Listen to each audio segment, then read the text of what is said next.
Berbahagialah engkau, anggaplah sebagai suatu kesempatan ketika engkau peripipto, ketika engkau sedang jatuh, ketika engkau tiba-tiba ada di sebuah lubang.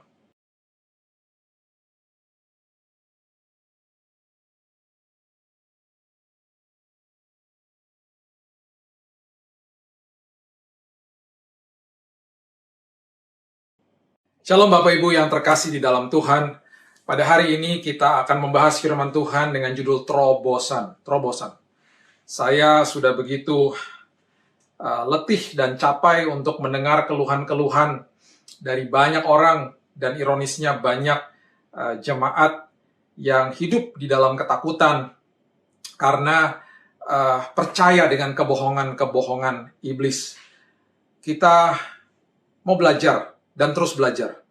Dan saya percaya firman Tuhan hari ini bukan sekedar memerdekakan kita saja, tapi menghancurkan semua pijakan-pijakan iblis yang sudah ada dalam kehidupan kita. Setiap kali kita percaya dengan kebohongan iblis, iblis membuat sebuah pijakan di dalam kehidupan ini. Makin kita percaya, pijakan itu makin kuat. Makin kuat. Bahasa Inggrisnya dikatakan strongholds. Ya, strongholds. Dia akhirnya menguasai pikiran, dia menguasai hati, dan kemudian apa yang kita keluarkan dari mulut kita dan tindakan-tindakan kita itu sesuai dengan value system atau sesuai dengan apa yang kita percayai selama itu. Dan seringkali ironisnya kita percaya dengan kebohongan-kebohongan dia. Saya harap firman Tuhan hari ini kita akan membongkar semua kebohongan-kebohongan iblis supaya kita hidup di dalam kemerdekaan. Kemerdekaan yang sebenarnya supaya kehidupan kita setiap hari penuh dengan damai, penuh dengan sukacita, penuh dengan optimisme setiap hari. Karena apa? Karena Tuhan sudah mati bagi kita dan sudah memberikan kuasa kebangkitan di dalam setiap hidup kita. Saya akan buka dari awal ini dari Yakobus, pasalnya yang pertama, ayat yang sangat populer yang sudah kita baca berkali-kali. Ayat yang kedua sampai keempat, kita mulai di ayat yang kedua, dikatakan, saudara-saudaraku, anggaplah sebagai suatu kebahagiaan. Yakobus mengatakan, anggaplah sebagai suatu kebahagiaan, count it all joy. Atau bisa dikatakan, anggaplah sebagai suatu kesempatan yang penuh dengan sukacita. Anehnya, kesempatan yang penuh dengan sukacita ini adalah sebuah kesempatan yang mengatakan apabila kamu jatuh ke dalam berbagai-bagai pencobaan. Kok bisa? Yakobus, kamu tahu apa sih? Kamu tahu saya sedang sakit. Kamu tahu saya sedang divonis mati sama dokter. Kamu tahu saya baru kehilangan keluarga saya. Kamu tahu besok itu saya punya hutang yang harus dibayar. Apakah kamu tahu saya lagi bergumul sama masalah keluarga? Kok kamu sembarangan ngomong seperti itu? Count it all joy, anggap sebagai suatu kebahagiaan. Kamu tahu nggak masalahku? Yakobus sudah melihat apa yang terjadi di depan matanya. Dia melihat Yesus yang mati dan kemudian bangkit. Dan dia mengalami peristiwa yang luar biasa dalam hidupnya. Dan oleh sebab itu dia katakan, anggaplah sebagai suatu kebahagiaan. Kenapa? Coba kita telusuri. Apabila kamu jatuh. Jatuh itu di dalam bahasa aslinya adalah peripipto. Bahasa aslinya adalah peripipto. Bahasa Yunaninya peripipto itu berarti to fall into something that is all around, light among you. Light among you. Apabila kamu jatuh, jatuh itu berarti mempunyai pengertian yang tiba-tiba. Dan jatuh itu mempunyai pengertian yang akan terjadi. Akan terjadi apa? Kemudian arti kata daripada peripipto itu adalah sesuatu yang ketika kita jatuh ke dalam lubang itu ada cahaya. Itu maksudnya, dia sedang membuat sebuah pengertian yang sangat dalam untuk kita mengerti ketika kita membaca ini. Karena ini pergumulan setiap manusia. Berbahagialah engkau, anggaplah sebagai suatu kesempatan ketika engkau peripipto, ketika engkau sedang jatuh, ketika engkau tiba-tiba ada di sebuah lubang. Dulu waktu saya kuliah ada yang namanya pop quiz. Ada yang namanya ujian, ya. Kemudian ada yang namanya pop quiz. Ada yang namanya tes, ya. Atau yang namanya pop quiz. Kalau tes atau ujian, itu biasanya dikasih tahu schedule-nya Bapak Ibu. Dikasih tahu. Dan kita mempunyai persiapan untuk belajar. Tapi kalau pop quiz, itu artinya bisa tiba-tiba diuji. Bisa tiba-tiba diuji. Jadi berarti saya sebagai seorang mahasiswa pada saat itu harus terus mempersiapkan diri karena saya tidak tahu kapan pop quiz itu akan ada. Bisa tiba-tiba, biasanya profesornya masuk ke dalam ruangan, kemudian dia langsung katakan, siap-siap, semuanya taruh di bawah, ya, taruh di dalam tas, pop quiz. Pop quiz. Wah, langsung deg-degan. Aduh, saya bisa nggak ya? Saya bisa nggak ya? Itu artinya kata peripipto. Tiba-tiba jatuh. Karena kita bisa menghadapi apa saja kesulitan hidup itu kapan saja. Di mana saja, karena hidup di dalam dunia yang penuh dengan dosa. Itu maksudnya. Kemudian dia teruskan lagi ke dalam berbagai-bagai pencobaan. Kata pencobaan ini di dalam bahasa aslinya adalah pairasmos. Pairasmos ini artinya adalah to putting a proof, experience, solicitation, discipline of provocation, implication, adversity. Dalam bahasa Indonesianya itu berarti ada sebuah ujian, sebuah tes, ada sesuatu yang sedang diuji. Itu maksudnya daripada kata itu. Ya, jadi gak apa-apa kamu bersukacita ketika kamu peripipto menuju kepada pairasmos. Ketika kamu tiba-tiba diuji, itu maksudnya. Anggaplah sebagai suatu kebahagiaan ketika engkau tiba-tiba diuji. Diuji apanya? Diuji apanya? Ayat yang ketiga mengatakan, sebab kamu tahu bahwa ujian terhadap imanmu. Ini dia. Ujian terhadap imanmu itu menghasilkan ketekunan. Jadi yang diuji adalah iman. Jadi ketika ujian itu datang dengan tiba-tiba, yang diuji adalah iman kita yang sesungguhnya. Saya jelaskan lagi tentang pop quiz itu. Kalau kita tidak belajar, ya, kita tidak mempersiapkan diri setiap hari ketika saya masuk ke dalam ruang kuliah, alhasil saya akan tidak bisa menjawab pertanyaan di pop quiz itu. Tapi ketika setiap hari saya penuhi dengan hidup saya dan pikiran saya ini dengan pelajaran itu, ketika saya diuji tiba-tiba, saya pasti bisa jawab. Saya pasti bisa jawab. Nah, bedanya dengan sebuah ujian yang sudah ditetapkan, kita biasanya mempersiapkan diri kalau tahu ada ujiannya. Karena kita persiapannya itu sudah mepet-mepet, dan karena harus diuji, biasanya setelah ujian itu kita lupa. Kita lupa. Karena kita hanya belajar buat ujian yang sudah ditentukan. Nah, Yakobus menjelaskan ujian di dalam kehidupan ini pop quiz. Ujian yang tiba-tiba terjadinya.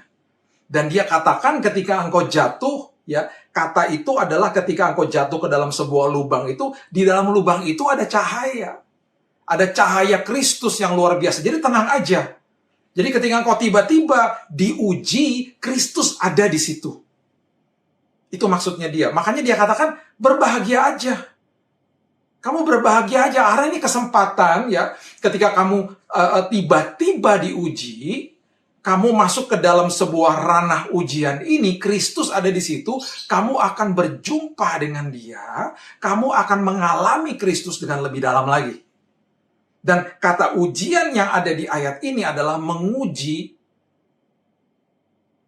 betul-betul suasana hati, pikiran, dan Alkitab mengatakan dengan lebih lagi imanmu. Imanmu. Apakah betul-betul imanmu sudah siap? Jadi kita nggak bisa hanya siapin iman sekali-sekali aja. Nggak bisa. Nggak bisa.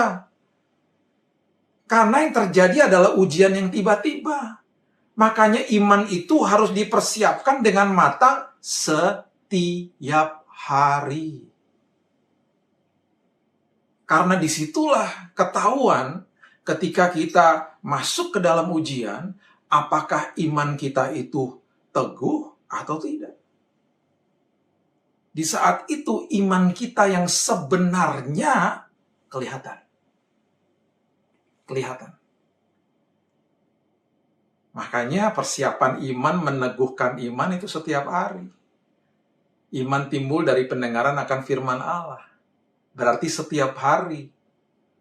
Makanya jangan terus dimasukin sama berita negatif. Saya sudah katakan berkali-kali, pintu gerbang hati adalah mata dan telinga. Kalau kita nggak jaga pintu gerbangnya, input menentukan output. Apa yang masuk menentukan output.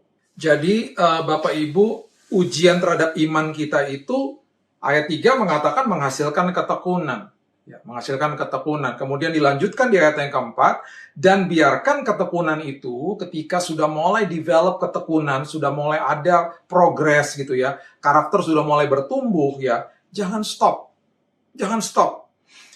Biarkan ketekunan itu memperoleh buah yang matang. Buah yang matang supaya kamu menjadi sempurna dan utuh dan tidak kekurangan suatu apapun. Karena nanti ada level yang baru lagi yang Tuhan akan bawa kita. Tapi di level yang sebelumnya kita harus selesai tuntas dulu.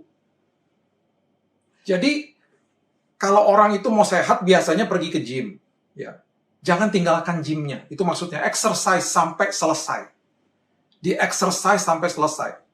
Lakukan sampai selesai. Sampai matang buahnya. Kalau di kelas, jangan tinggalkan kelas. Jangan bolos dari kelasnya. Ikuti sampai selesai. Itu maksudnya supaya buahnya matang. Jangan ambil jalan pintas, itu maksudnya. Jangan cari jawaban kemana-mana. Terus di dalam jalur dan kebenaran koridor ketaatan akan firman Tuhan. Itu maksudnya. Kemudian di ayat yang kelima dengan jelas dikatakan, tetapi apabila di antara kamu ada yang kekurangan hikmat. Ya, jadi kalau masuk ke dalam sebuah ujian, kemudian pasti bingung harus melakukan apa gitu ya. Minta hikmat ini sama Tuhan. Jadi dikatakan, tetapi apabila di antara kamu ada yang kekurangan hikmat, hendaklah ia memintakannya kepada Allah, yang memberikan kepada semua orang dengan murah hati dan dengan tidak membangkit-bangkit, maka hal itu akan diberikan kepadanya. Pengetahuan itu bisa kita raih dari mana saja, dari siapa saja, itu pengetahuan. Kalau hikmat nggak bisa, Bapak Ibu, hikmat harus minta sama Tuhan. Percuma memiliki pengetahuan, percuma memiliki banyak pengetahuan kalau tidak ada hikmat. Banyak orang yang pandai, banyak orang memiliki pengetahuan, tapi karena nggak ada hikmat, dia tidak bisa mengaplikasikan pengetahuannya di dalam waktu yang tepat, di dalam sebuah tempat yang tepat, di dalam sebuah keputusan yang tepat akhirnya. Karena tidak ada hikmat. Jadi, betul harus punya pengetahuan. Tetapi nggak bisa bersandar kepada pengetahuan kita sendiri. Kita harus minta hikmat Tuhan di dalam ujian seperti ini, aku harus bagaimana? Karena kita pasti akan mengalami ketakutan yang dibuat-buat sama iblis selalu di depan kita. Jadi kita harus bertanya sama Tuhan, Lord, what should I do? Aku harus bagaimana Tuhan? Aku harus bagaimana? Ya. Nah, firman Tuhan dengan jelas mengatakan bahwa di Yohanes 8 ayat 32 dikatakan, kamu akan mengetahui kebenaran, kebenaran itu akan memerdekakan kamu. Kalau kita terus bertanya kepada Tuhan, kita masuki hidup kita dengan firman kebenaran, kebenaran memerdekakan kita. Sebaliknya, kebohongan iblis akan membelenggu kita. Kebohongan iblis akan membelenggu kita. Itu makanya yang saya dengungkan setiap kali di dalam khotbah-khotbah saya. Jangan berikan kesempatan kita dibohongi iblis. Jadi rugi sendiri kitanya. Jadi rugi dan sangat rugi akhirnya. 1 Petrus 5 ayat yang ke-8 dikatakan, sadarlah dan berjaga-jagalah. Lawanmu si iblis berjalan keliling sama seperti singa yang mengaum-ngaum dan mencari orang yang dapat ditelannya. Lawanmu si iblis. Ya, jadi firman Tuhan dengan jelas katakan sadar. Habis sadar, kamu harus berjaga-jaga. Sadar dan berjaga. Berjaganya kenapa? Karena kapan saja si iblis ini akan mengganggu kita, dan Alkitab dengan jelas mengatakan dia berjalan keliling sama seperti singa. Berarti dia bukan singa. Karena sama seperti singa. Iblis suka niru, Bapak Ibu. Singa Yehuda, yaitu Yesus Kristus itu sendiri, ditiru sama dia. Tapi dengan ranah atau dengan tujuan untuk menakuti manusia dan membohongi manusia. Dia meniru dan dia memutarbalikkan kebenaran. Selalu begitu. Dia bukan singa, seperti singa.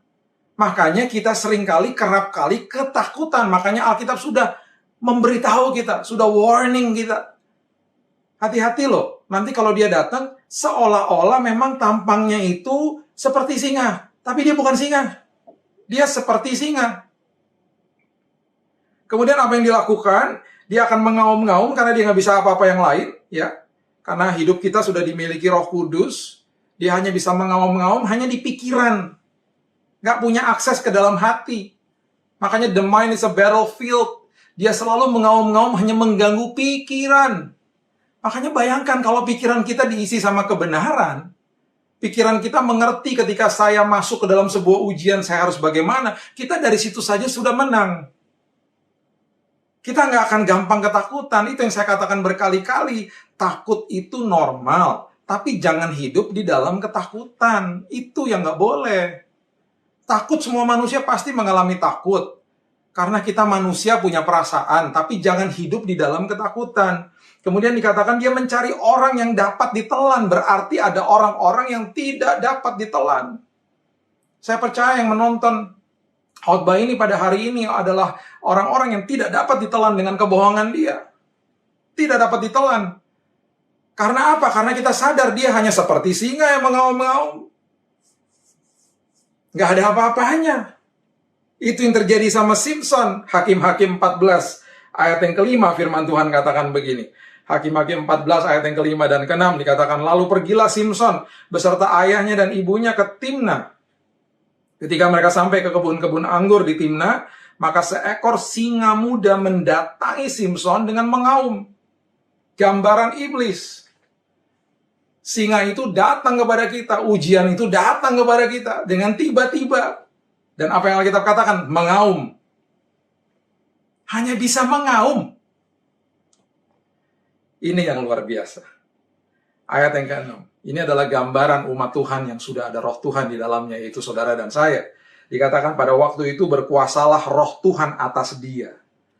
Roh Tuhan berkuasa atas Simson. Roh Tuhan berkuasa atas kita. Dikatakan sehingga singa itu dicabiknya, perhatikan kalimat ini, seperti orang mencabik anak kambing. Singa itu dicabik, seolah-olah seperti mencabik anak kambing, nggak ada apa-apanya. Tanpa apa-apa di tangannya, tetapi tidak diceritakannya kepada ayahnya atau ibunya apa yang dilakukannya itu. Singa itu dicabik seperti kambing. Seperti kambing. Tidak ada apa-apanya.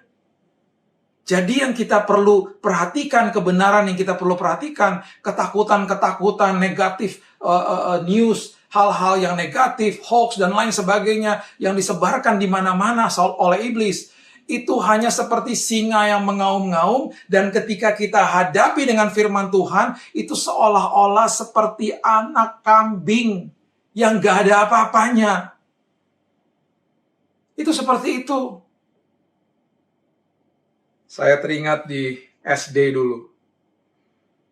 Saya diganggu, dibully sama seorang teman yang lebih pendek dari saya. Tubuhnya.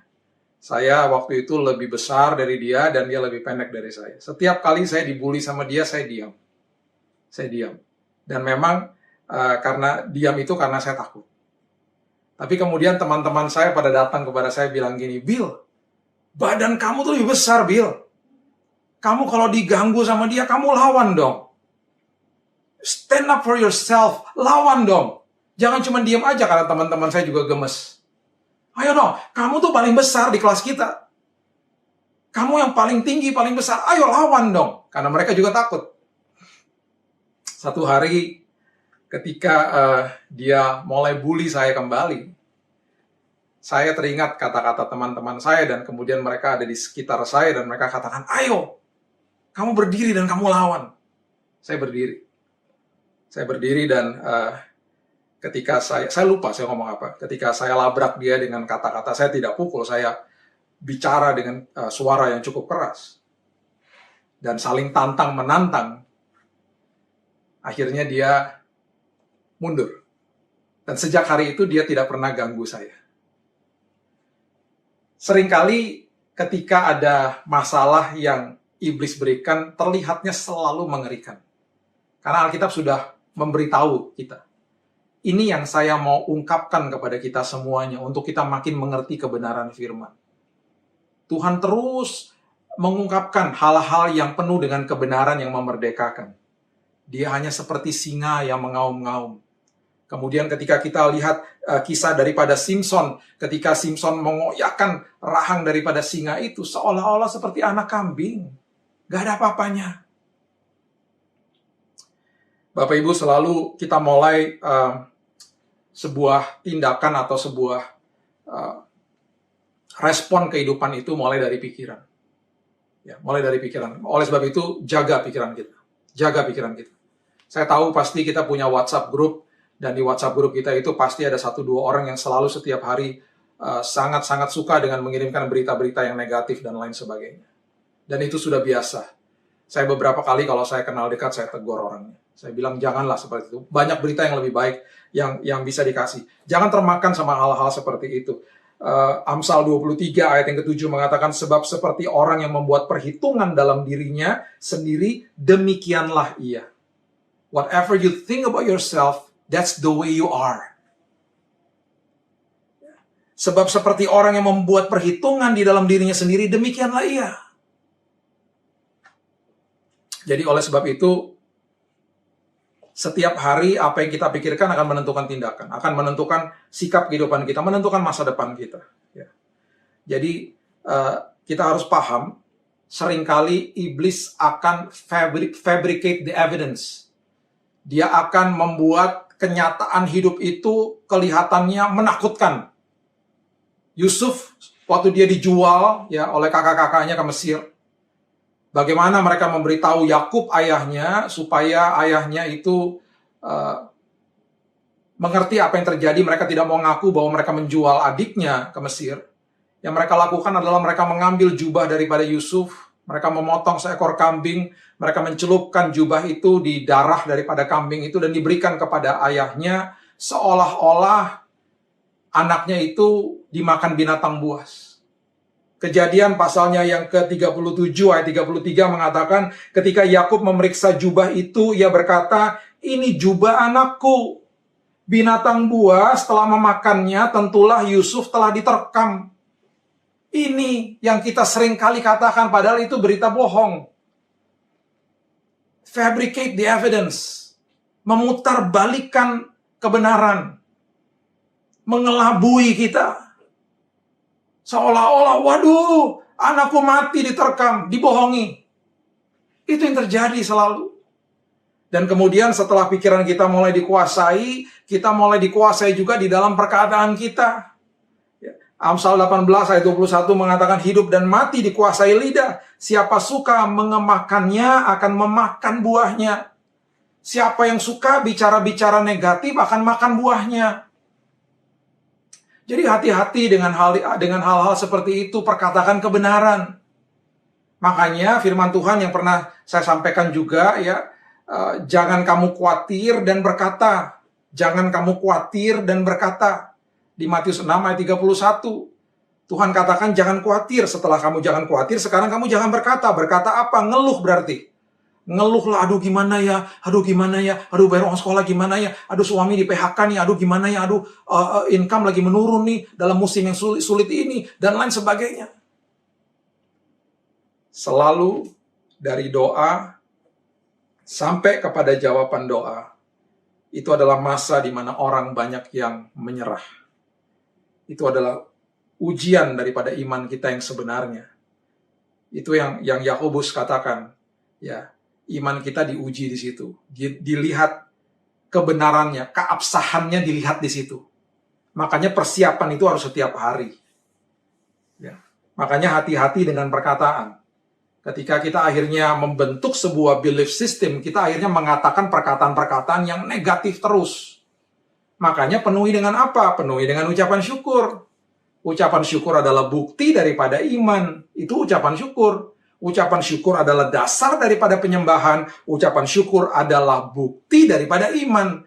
Jadi dari doa sampai mendapatkan jawaban, sampai termanifestasi jawaban, penuhi dengan ucapan syukur. Terima kasih Tuhan, terima kasih. Nggak usah begging, nggak usah minta-minta terus. Cukup minta sekali sama Tuhan. Tuhan, aku butuh ini ya Tuhan. Udah, Tuhan udah tahu. Besoknya ketika berdoa lagi, bilang terima kasih Tuhan, aku percaya, aku sudah mendapatkan jawaban yang terbaik. Nggak usah mengemis, nggak usah minta-minta terus. Tuhan terima kasih, aku sudah mendapatkan jawaban yang terbaik. Itu adalah bukti daripada iman yang sebenarnya. Ya. Bilangan pasalnya yang ke-30, ya bilangan pasal yang ke-30. Ayatnya yang ketiga sampai yang kelima, ini sampai-sampai ditulis di Alkitab. Ada sebuah kisah yang mengisahkan ini. Tetapi apabila seorang perempuan bernasar kepada Tuhan dan mengikat dirinya kepada suatu janji di rumah ayahnya, yakni pada waktu ia masih gadis, dan ayahnya mendengar nasar dan janji yang mengikat diri anaknya itu, tetapi ayahnya tidak berkata apa-apa kepadanya, maka segala nasarnya itu akan tetap berlaku. Dan setiap janji mengikat dirinya akan tetap berlaku juga. Jadi kalau anaknya berjanji, anaknya yang masih gadis berjanji, ya anak ini menceritakan seorang anak kecil gitu yang tidak punya pengertian. Ketika dia melakukan janji atau bernasar, ketika ayahnya tidak menggagalkan itu, harus terjadi. Harus berlaku. Ya. Tetapi jika ayahnya melarang dia pada waktu mendengarkan itu, maka segala nasar dan janji yang mengikat diri anaknya tidak akan berlaku. Dan Tuhan akan mengampuni perempuan itu sebab ayahnya telah melarang dia. Ini sampai ditulis di Alkitab. Dengan kata lain, kata-kata itu bahaya. Sampai-sampai Alkitab menuliskan kalau sampai anakmu mengeluarkan kata-kata negatif karena mereka tidak ngerti, kamu bisa membatalkan dalam nama Yesus.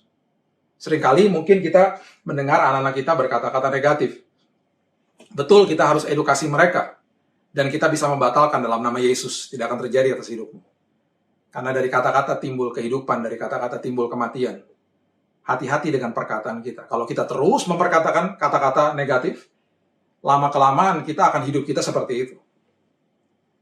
Kita mengutuki diri sendiri. Kita tidak percaya dengan kebenaran firman yang sebenarnya. Ya. Saya akan tutup dengan kebenaran ini.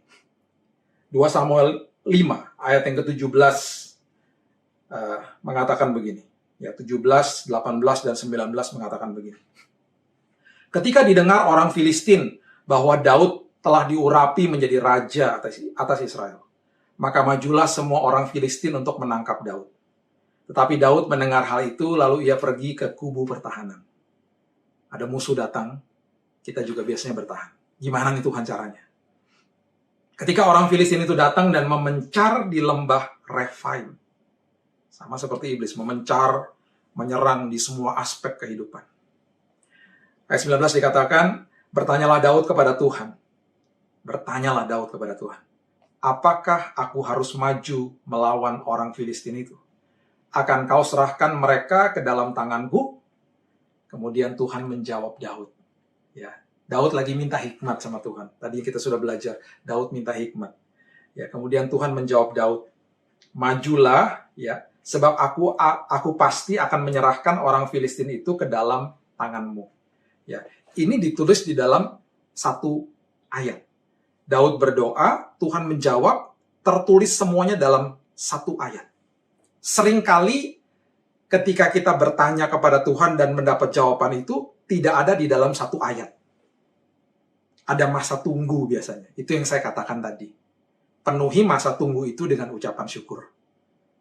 Jangan dengan keluhan. Jangan dengan kata-kata negatif. Penuhi dengan ucapan syukur dan tidak usah minta-minta terus. Cukup sekali aja. Tuhan sudah tahu. Utarakan keinginanmu dan kemudian setelah minta, kemudian penuhi dengan ucapan syukur. Terima kasih Tuhan. Aku percaya bahwa jawaban yang terbaik sudah aku terima. Itu adalah bukti dari iman kita. Ya. Dan kemudian ayatnya yang ke-20, firman Tuhan mengatakan, lalu datanglah Daud di Baal Perasim. Baal Perasim adalah tempat yang diberi nama oleh Daud. Artinya apa? Sebentar saya beritahu kepada saudara. Dan memukul mereka kalah di sana. Berkatalah ia, Tuhan telah menerobos musuhku. Tuhan telah menerobos musuhku. Di depanku seperti air menerobos. Sebab itu orang menamakan tempat itu Baal Perasim. Baal Perasim. Ayat 21 dikatakan orang Filistin itu meninggalkan berhalanya di sana, lalu Daud dan orang-orangnya mengangkatnya. Baal adalah dewa orang-orang Filistin pada saat itu.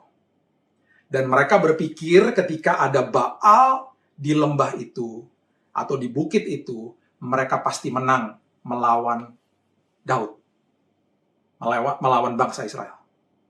Mereka berpikir mereka pasti menang. Jadi kemudian Daud mulai bertanya kepada Tuhan. Ketika kita menghadapi ujian, kita bertanya kepada Tuhan. Ketika ada masa tunggunya, penuhi dengan ucapan syukur.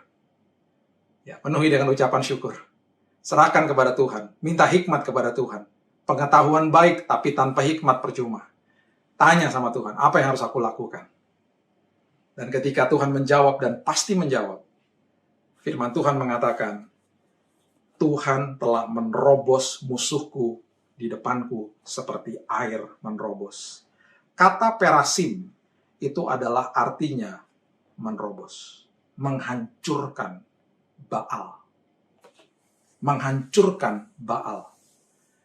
Firman Tuhan pada hari ini, semua strongholds, semua pijakan-pijakan iblis yang telah dia buat dan berhasil di dalam setiap kehidupan kita. Mau kebohongan dalam aspek kehidupan apapun, mau kebohongan bentuknya seperti apapun di dalam pikiran-pikiran dan hati kita. Mungkin ada yang percaya kalau saya sakit berarti ini dari iblis. Kalau saya mengalami kesulitan berarti karena ini hukuman saya berbuat dosa dan lain sebagainya. Bahkan ada orang-orang yang masuk ke dalam ibadah mengatakan begini, Tuhan layakkan kami. Itu sebuah doa yang sebenarnya kurang tepat. Karena kita sudah dilayakkan ribuan tahun yang lalu. Jadi kalau masuk ke dalam sebuah ibadah, biasanya harusnya kita katakan, Tuhan terima kasih, aku sudah dilayakkan. Nah ini banyak kebohongan-kebohongan yang sudah dibuat sama iblis sebagai tempat pijakan. Mulai bertanya kepada Tuhan hari ini. Mulai minta hikmat daripada Tuhan hari ini. What should I do, Lord? Apa yang harus aku lakukan? Karena sudah ada Baal-Baal di dalam pikiranku. Sudah ada tempat pijakan-pijakan yang iblis sudah menguasai hidupku. Ada tempat pijakan yang dia katakan engkau tidak akan sembuh. Dan aku percaya sama itu Tuhan. Ada tempat pijakan yang dia katakan kamu sakit karena keturunan. Dan aku percaya sama itu Tuhan.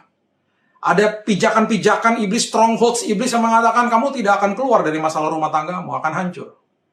Kamu tidak akan mendapatkan anakmu kembali, hutangmu tidak akan terbayar.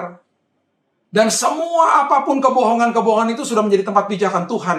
Hari ini, seperti air menerobos, seperti Tuhan menerobos, berikan aku hikmat. Supaya hari ini, dengan bangga, aku bisa menamakan kehidupanku. Menamakan momen ini, menamakan hari ini, bahwa hari ini adalah hari Baal Perasimku ya Tuhan. Di mana hari ini, semua pijakan dan kebohongan iblis dikalahkan dalam nama Yesus. Karena kebenaran itu menerobos, kebenaran itu memerdekakan, dan belenggu-belenggu itu dipatahkan dalam nama Yesus. Kesembuhan aku pasti terima walaupun aku belum lihat. Pemulihan rumah tanggaku pasti aku akan terima walaupun aku belum lihat. Dan aku akan penuhi masa tunggu ini dengan ucapan syukur. Karena itu bukti daripada imanku, itu adalah dasar daripada penyembahanku ya Tuhan. Dan hari ini aku dengan bangga katakan, dan aku menamai hari ini Baal Perasimku ya Tuhan. Supaya orang-orang bisa melihat bahwa kebohongan iblis dipatahkan, dihancurkan, diterobos oleh Tuhan. Terima kasih Yesus. Saya percaya firman Tuhan pada hari ini memerdekakan setiap kehidupan kita. Dan hadapi apapun di hadapan kita dengan satu keyakinan bahwa saya sudah menang. Mari kita berdoa. Tuhan, terima kasih, mengucap syukur buat firman Tuhan. Kami percaya Tuhan bahwa hari ini kami mengalami terobosan daripada Tuhan. Semua pijakan-pijakan iblis, stronghold, semua kebohongan-kebohongan yang sudah tertanam di dalam pikiran dan hati kami. Hari ini kami dimerdekakan. Hari ini kami dilepaskan belenggu-belenggunya. Hari ini Tuhan, kami menjadi manusia yang mengerti akan kebenaran firman Tuhan, dan kami mengalami terobosan di semua aspek kehidupan kami. Yang sedang sakit pada hari ini, kesembuhan sudah diberikan dalam nama Yesus. Pemulihan keluarga, pemulihan keuangan sudah terjadi dalam nama Yesus. Aku percaya Tuhan, hari ini mujizat sudah terjadi, dan aku akan penuhi masa di mana kami berdoa dan menunggu jawaban doa dengan ucapan syukur. Karena ucapan syukur adalah bukti daripada iman kami ya Tuhan. Dan dasar daripada penyembahan kami. Terima kasih ya Yesus, mengucap syukur buat hari yang indah ini. Hari di mana kami dengan bangga menyatakan ini adalah Baal Perasimku. Ini adalah hari di mana kami mengalami terobosan Tuhan. Seperti air hidup itu mengalir dan menerobos semua kebohongan-kebohongan iblis. Meteraikan firman ini ya Tuhan. Dan kami akan menjadi pemenang-pemenang di dalam Kristus Yesus. Di dalam satu nama Yesus Kristus Tuhan dan Juru Selamat kami sudah berdoa dan mengucap syukur. Kita sama-sama katakan, Amin. God bless you.